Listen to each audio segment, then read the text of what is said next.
ஆண்டவர் உங்களை அந்த இடத்துல தோற்று போக பண்றார் அப்படின்னா, ஏசேக்கு சித்னா ரெண்டுலையும் ஈசாக்கு தோற்று போனாலும் ரகபோத்துல என் தேவனாகிய கர்த்தர் அவனை ஜெயிக்க பண்ணி ஏசேக்குல சித்னாவில் இழந்ததை கர்த்தர் ஒரே இடத்துல அவனுக்கு தந்துட்டார்.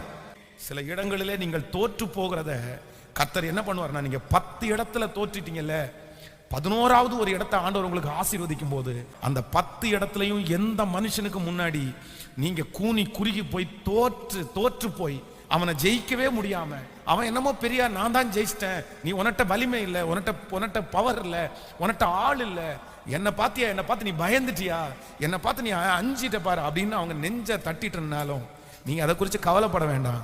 நீங்க 10 இடத்துல இழந்ததை கர்த்தர் அந்த ஒரே இடத்துல திரும்ப தந்து உங்களை மேன்மைப்படுத்தி மிகப்பெரிய வெற்றியாய் நடத்துவார். கர்த்தர் தாழ்ந்து போகிறவருடைய பட்சத்திலே ஆண்டவர் இருக்கிறார்.